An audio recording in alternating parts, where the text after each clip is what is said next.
Juan Creus Andrade é doctor arquitecto, profesor titular do Departamento de Proxectos Arquitectónicos, Urbanismo e Composición da Escola Técnica Superior de Arquitectura da Universidade da Coruña. Ademais, é coordinador do Grupo de Investigación Galicia, Cidade e Territorio e tamén un dos membros da sección de Arquitectura do Consello da Cultura Galega dende o ano 2007. Isto en canto á súa labor docente, a súa aportación á arquitectura é máis que salientable cos proxectos e traballos que desenvolve co tamén arquitecta Covadonga Carrasco, sobre todo en proxectos de rehabilitación, de creación e urbanización de espacios públicos e infraestructuras. Señor Creus, moitas gracias por acompañarnos. Nada, gracias a vos, encantado. Bueno, hoxe estamos a falar de turismo, de como o turismo pode ser fonte de riqueza para as comarcas nas que desenvolve e, sobre todo, de turismo sostible. Parecíanos moi acaído contar con un arquitecto porque falar de turismo e arquitectura, igual pode que algunha xente lle choque, pero é máis que evidente, porque viaxamos para ver arquitectura, vamos a ver catedrais, vamos a Egipto a ver pirámides, nos alexamos en hotéis, disfrutamos das infraestructuras que existen e que cada vez se coidan máis. Entón, bueno, nos parecía que era moi evidente, porque, bueno, é certo que o turismo non só modifica, sino que tamén crea cousas, se crean cousas para o turismo. Entón, por exemplo, hai unha cousa moi interesante que falan os expertos, os urbanistas, arquitectos, e es que falan de arquitectura sustentable e de urbanismo a escala humana. Iso é unha frase moi interesante porque dicen que ese sería un mecanismo útil para chegar a un turismo de excelencia. Claro, parece que o concepto de arquitectura sustentable todos o temos na imaginación, somos capaces de saber por onde vai, pero para os profanos, cando nos falan de urbanismo a escala humana, sí que nos perdemos aí. Que quere decir eso? A ver, urbanismo a escala humana significa, digamos, a proximidade das decisións estratégicas, non? O urbanismo a escala humana é cando, digamos, se planifica con unha relación, digamos, directa no espacio que se disfruta, non? Porque estamos acostumados a que o urbanismo sean os plans, as planificacións moi amplas que nunca teñen calado. O urbanismo a escala humana é un urbanismo que soluciona en pouco prazo as necesidades dos habitantes. O urbanismo a escala humana é o que pensa na comunidade máis que na, digamos, individualidade. Iso cando estamos falando de que pensa no espacio público, que pensa na sostibilidade dende o punto de vista de cuestións universais, xenéricas, non? É dicir, este tema que nos ven de cambio climático, como afecta a toda unha comunidade. É dicir, é un urbanismo como de moi relacionado cas vivencias sociais, pero sobre todo ca acción directa que pode afectar a esa comunidade. Mais ou menos. Hai unha frase, unha afirmación máis que sensata, non? Cando falamos desto, non? Unha afirmación que dice, bueno, realmente... Pero ao final dá a impresión de que cando falamos do turismo, moitas veces pensase máis en quen visita no turista que no que está vivindo aí. E realmente o feito de ser turista é unha parte, pero a outra parte é de quen vive do turismo, quen convive co turismo. Como se pode... Non sei se é disociable, non sei se é... Claro, eu penso que non é tan disociable. Hai que pensar que un turista, en realidade, a xente que viaxamos, cando viaxamos a un lugar é porque nos atrae a comunidade que ali vive, a arquitectura que hai ali, o territorio que hai ali, por lo tanto, a xente pomos en certo modo en valor a esa comunidade, xa estamos visitando. Penso que non hai tampouco moitas diferencias.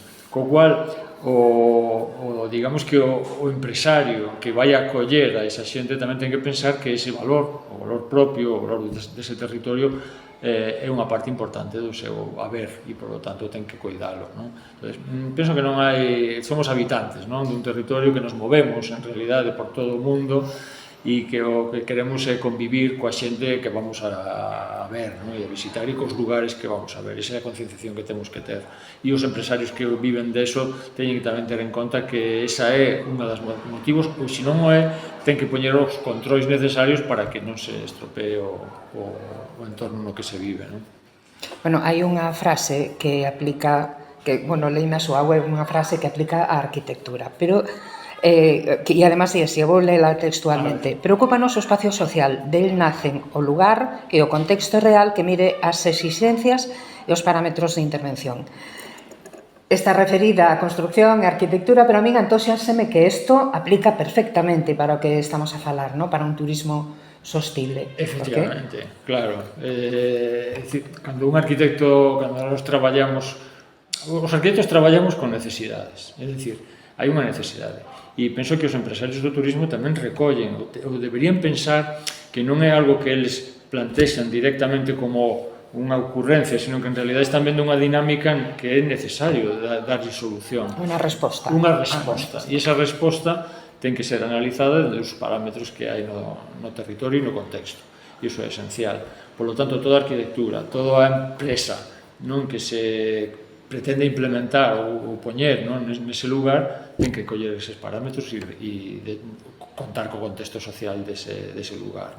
Para nós os arquitectos, claro, non traballamos solo o contexto social, o vemos como un movimento, como un fluxo, pero tamén temos que dar resposta material. É dicir, si que hai accións constructivas que realizar para que eso se poda entender. O que ocurre é que a acción constructiva, a construcción dese espazo, ten que ser axeitado á escala do lugar. Entón, xa temos moita experiencia en cousas pasadas que non se axeitan ao lugar. Entón, é unha chamada de atención a este empresariado precisamente que conte con que temos que recuperar esa maneira de traballar o lugar e coas cousas do que temos.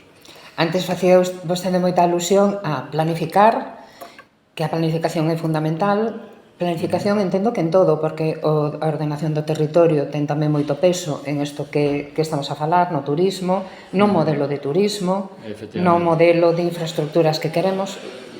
Sí, a ver, temos un modelo, digamos, de asentamento no territorio en Galicia que é moi rico e que temos que tamén aproveitar, non? Entonces, a planificación, en certo modo, ten que saber darlle resposta a como manter un modelo sen esnaquizalo, sen estropealo, non? E tamén a ofertar cousas novas, non? É dicir, tamén é verdad que as necesidades sempre son cambios, non? Nos habitamos un territorio, pero non habitamos sempre da mesma maneira. Hai unha serie de factores que provocan que teñamos que aceptar que hai que cambiar, porque se non o cambiamos, digamos que temos problemas. E aí esa planificación ten que entender eso. E o que non podemos ter é unha planificación, lóxicamente, que se estanca nunha época e non atende aos problemas contemporáneos, non?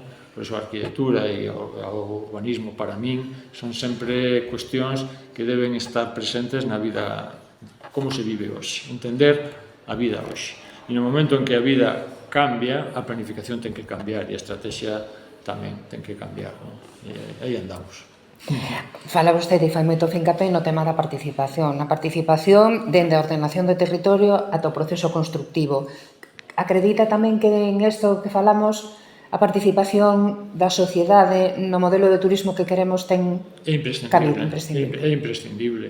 É imprescindible porque, a ver, as intuicións están moi ben, nos traballamos, sí, efectivamente, co que se nos ocorre, con ideas, non? Pero esas ideas teñen un pozo social que está aí, non? E que esas ideas teñen que ser compartidas e contrarrestadas por xente que opina tamén de outra maneira, é dicir, enriquecidas en certo modo. Entón, os arquitectos tamén e os empresarios teñen que saber recoller esas outras opinións, esas outras necesidades que hai no territorio, non? E non ir dunha maneira, digamos, moi unívoca, non? Nunha única dirección. A arquitectura hoxe, e tal como estamos nun contexto moi cambiante, ten que ser bastante flexible nese sentido, pero flexible no sentido de que os espacios podan admitir diferentes usos, pero tamén que podan admitir diferentes opinións, sabes? Entón, é dicir, temos que ser capaces de construir as cousas para que diferentes persoas con diferentes identidades podan convivir nelas, non? E iso é un risco, digamos, un tema de iso de facer encaixe de bolillos, casi, non? Eso é. Por iso temos que facelo ben e estar atento, non? Sobre todo, eso, non? Atento a xente. Por iso digo nesa frase, falo do contexto social e da participación da xente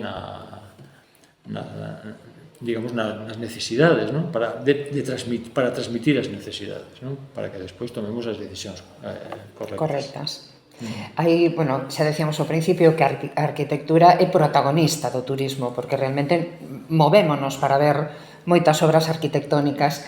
Entón, a arquitectura ten moito que decir no turismo, non? Sí. Sí, ten moito que dicir. Ten moito que dicir por unha parte, como ti dis, no? de arquitecturas construídas xa de interés ou lugares de interés que teñen certo grado de construcción, e por outro para albergar a xente que vive ese territorio, non? E claro, penso que estamos nunha época no que non hai que diferenciar demasiado, non hai que encapsular demasiado o que é a arquitectura do turista frente á arquitectura, digamos, do habitante, non? En certo modo. E tamén co contexto social universal, non? Deste paradigma de cambios ambientais, non? Etcétera, hai que introducir novidade e a arquitectura que nos ven, a arquitectura hoteleira, turística que nos ven, ten que ir incorporando todos estes sistemas ambientais, zonas verdes, é dicir, ten que incorporar moitísimas cousas que penso que tamén, por iso temos moito que dicir aos arquitectos nese sentido, e ofertar equipamentos turísticos nos que se viva o territorio de alguma maneira, é dicir, non a cápsula independente e aillada, non? Pois moitísimas gracias, Juan Creus, por a súa participación e moito que decir a arquitectura no turismo, claro que sí. Efectivamente. Moitas grazas. Grazas a ti, de verdade.